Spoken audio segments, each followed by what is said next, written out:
أعوذ بالله من الشيطان الرجيم أعوذ بالله من الشيطان الرجيم بسم الله الرحمن الرحيم والصلاة والسلام على سيدنا محمد وعلى آله وأصحابه أجمعين والسلام عليكم ورحمة الله وبركاته. Assalamu alaikum wa rahmatullahi wa barakatuh, très chers frères, très chères sœurs, et bonsoir aux éventuels musulmans, non musulmans, qui écouteraient cette présente vidéo.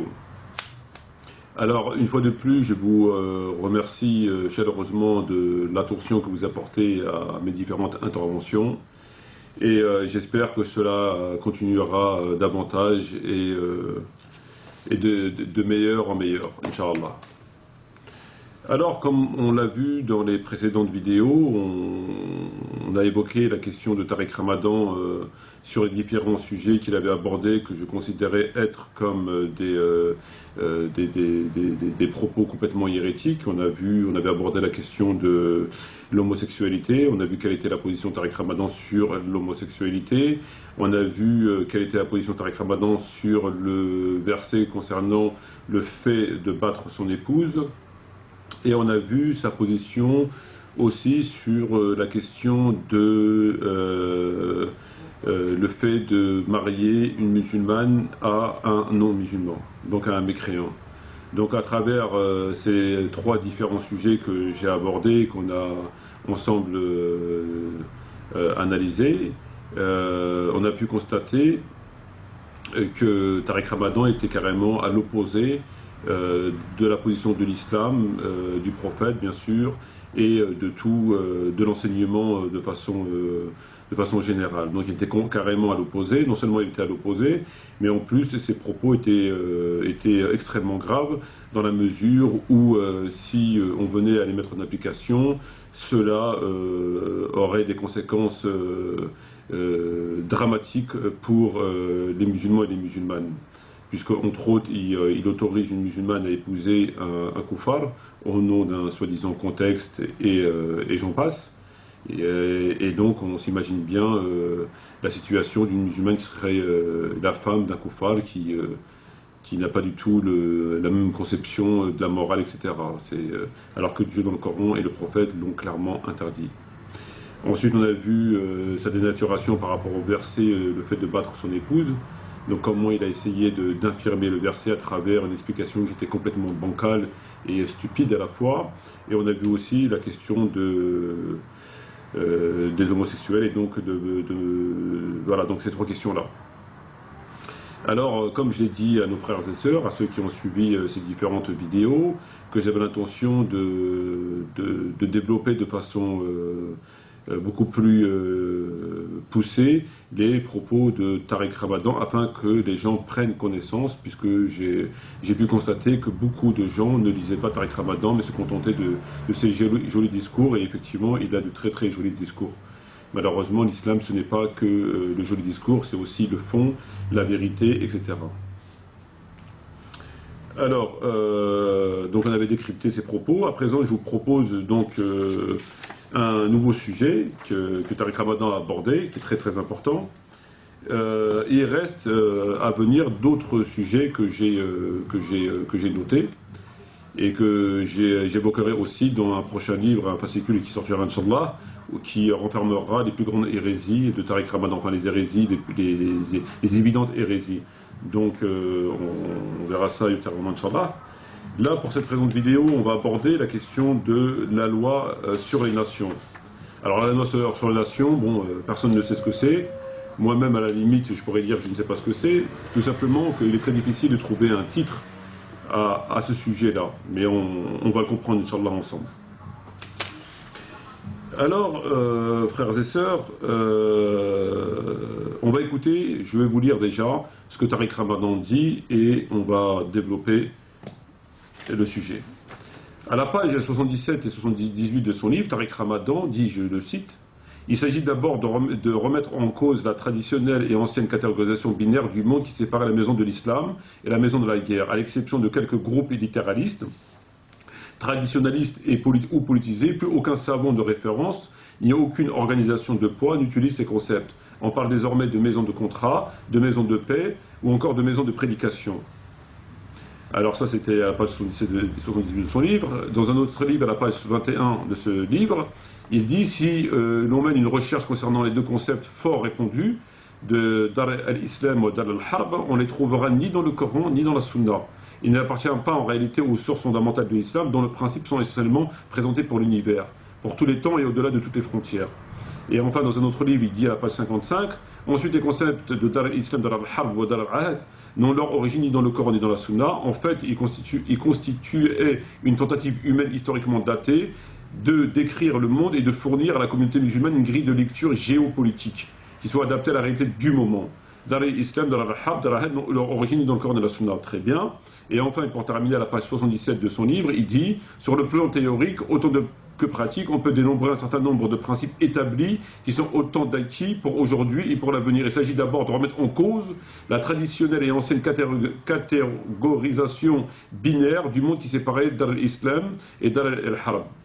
Alors, je vais résumer un petit peu tout ça, afin qu'on puisse comprendre. Tariq Ramadan nous dit que la question de terre de paix, terre de contrat et terre de guerre, qui, on le prétend, fait partie de la religion, et en réalité, selon Tariq Ramadan, non seulement ça n'est pas partie de la religion, ça n'existe ni dans le Coran ni dans la Sunna, c'est ce qu'il dit, donc à plusieurs reprises, vous pourrez le vérifier vous-même. Et donc il dit, donc ça n'existe ni dans le Coran ni dans la Sunna. Voilà, donc non, leur origine ni dans le Coran ni dans la Sunna. Donc il dit que ces qualificatifs, cette science géopolitique, etc., à travers ces termes-là, n'ont aucun fondement ni dans le Coran ni dans la Sunna. Donc ça vient, en fait, comme il le dit dans un passage, à l'exception de quelques groupes littéralistes et traditionnalistes, où pour l'utiliser plus aucun savant de référence. Donc pour lui, ça ne vient ni du Coran ni de la Sunna. Alors d'aujourd'hui, tous les savants sont d'accord pour dire que bon ben ça n'a pas d'origine, et que seuls, comme il le dit encore une fois, les groupes littéralistes, traditionnalistes ou politisés parlent de cela.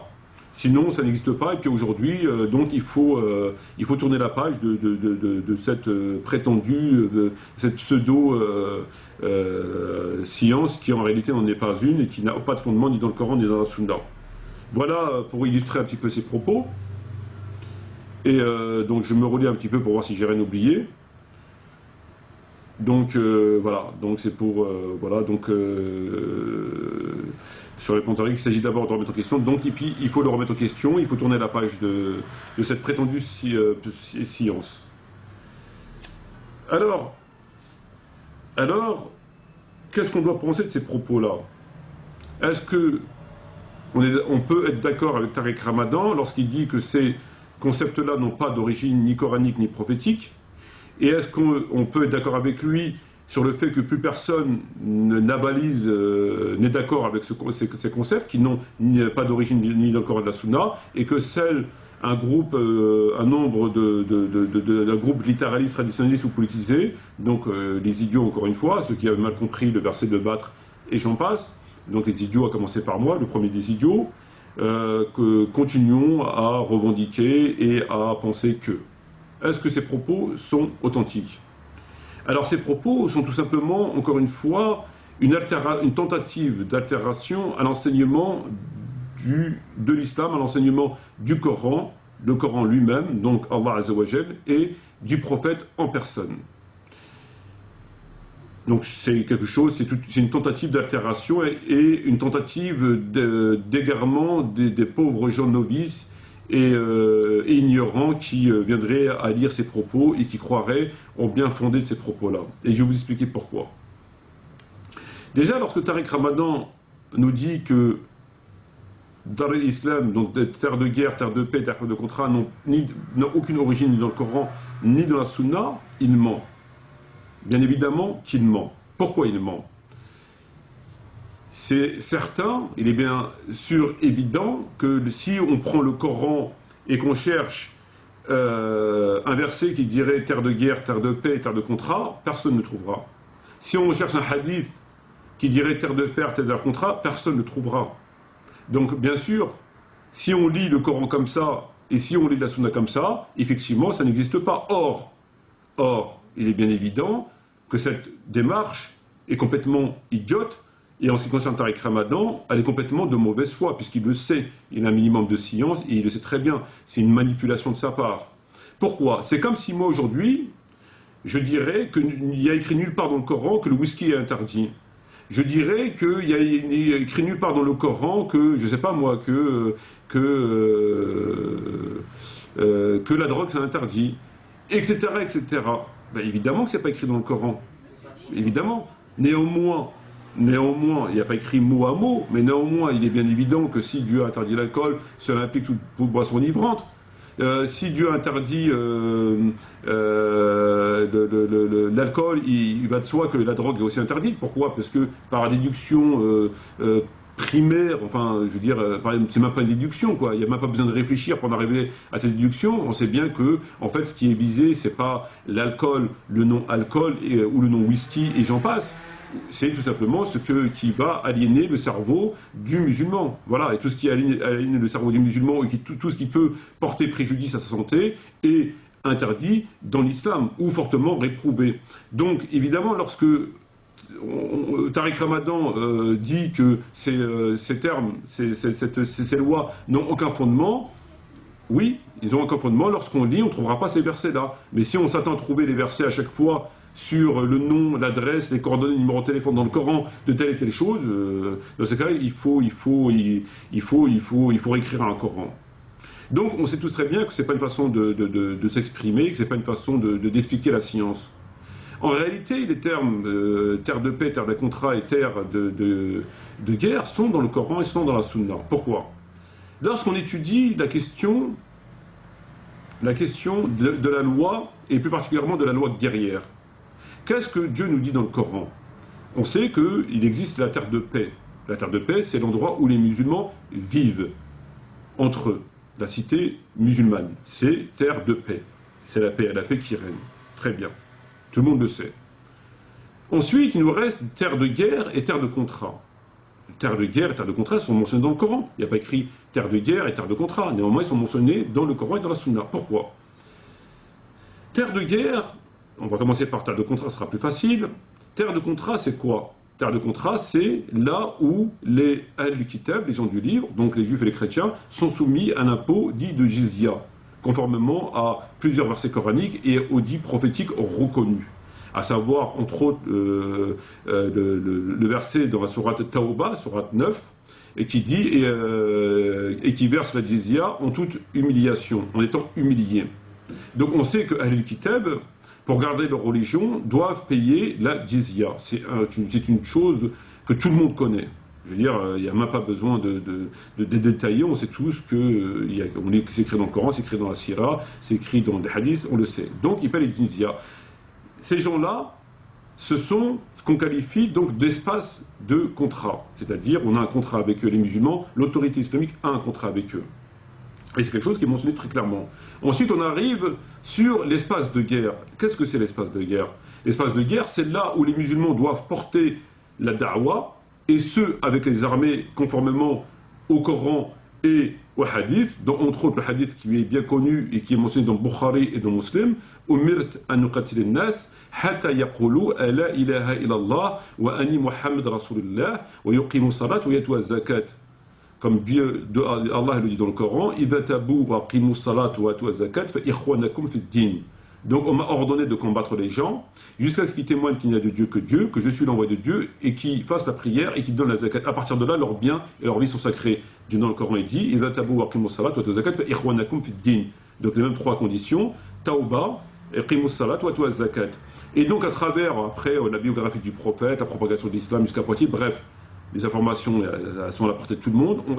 C'est ce qu'on appelle terre de guerre, c'est-à-dire où c'est pas la loi islamique qui règne, donc terre de paix, où c'est pas on n'a pas un contrat avec les Kitab, et donc c'est l'espace où les musulmans doivent apporter la da'wa de l'islam. Voilà.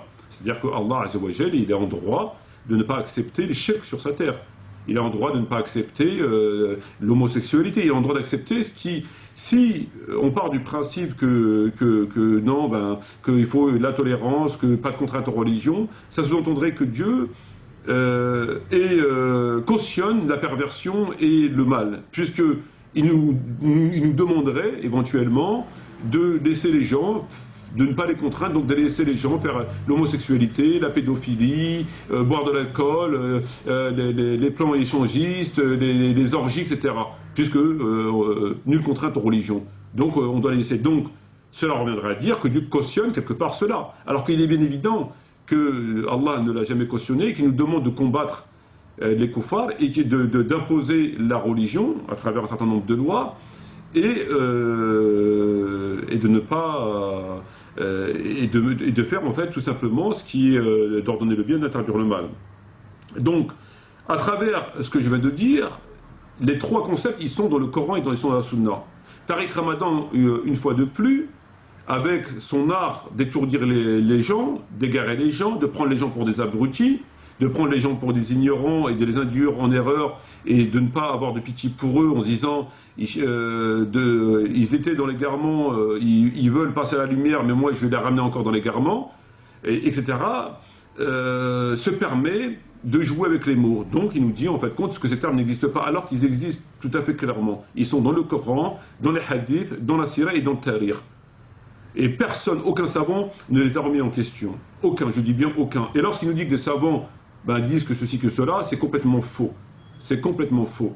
Donc en fait, Tariq Ramadan, à travers ses propos, il veut, entre guillemets, abroger. En fin de compte, il s'agit d'altération, parce qu'il n'a aucune autorité pour abroger quoi que ce soit. Jusqu'à preuve du contraire, c'est pas un prophète. Il ne reçoit pas la révélation. Il veut altérer, il veut rendre caduque une loi qui a été établie par Allah et qui a été appliquée par le prophète, par Abu Bakr, par Omar, par Othman et par Ali Allah anhum. Lui, Tariq Ramadan, au XXIe siècle, il vient et il veut rendre caduque cette loi au nom, de manipulation par le verbe, à savoir ce qu'il vient de dire, ça n'existe pas, alors que ça existe très clairement, mais bon, voilà, et par le fait d'une soi-disant, comme il dit, des réformistes, puisque c'est les traditionnalistes, les idiots, les littéralistes, donc nous qui n'avons rien compris encore une fois l'islam, mais au nom d'une lecture tout à fait intelligente du Coran, au nom peut-être même d'une inspiration, on peut parler d'inspiration. Donc, alors qu'en réalité, il ment. C'est tout simplement, c'est des mensonges. C'est des mensonges. Nul musulman n'a le droit, si beau qu'il soit, si intelligent qu'il soit, si fort, si ce que vous voulez, nul musulman n'a le droit d'abroger une loi, qu'elle soit pénale, civile, morale, commerciale, tout ce qu'on voudra, si cette loi était en application jusqu'à la mort du prophète Mohammed alayhi salatu wassalam. Tenter de le faire n'est ni plus ni moins qu'une hérésie manifeste, à moins qu'il s'agisse d'une réforme qui est tout à fait justifiée, qui n'altère en rien la loi elle-même, mais c'est une adaptation par rapport à l'époque. Ce qui n'est pas du tout le cas de cet énergumène. Voilà. Donc, c'est encore une fois un mensonge de sa part, lorsqu'il dit que cette loi n'existait pas, etc., etc., etc. Cette loi est parfaitement présente, je le prouverai de façon textuelle dans le document, afin que les gens aient les textes devant eux. D'ailleurs, ils peuvent se renseigner à travers les gens qui ont un minimum de science et de sincérité. Et donc, il ment. Et, en fait, c'est un espèce d'antéchrist, un antéchrist, un petit antéchrist, un antéchrist avant l'antéchrist, qui n'hésite pas tout simplement à égarer les gens, à essayer de rendre caduques des lois établies par Dieu, par le prophète, enfin, etc. Et tout ça pour le seul et unique, pour sa propre gloire, pour sa propre pomme. Voilà.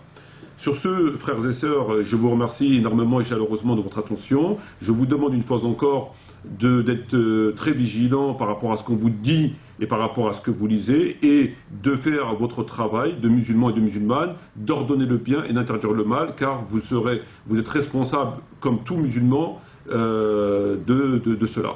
Sur ce, shukran jazirin, wassalamu alaikum wa rahmatullahi wa barakatuh, et à la prochaine si Allah le veut bien.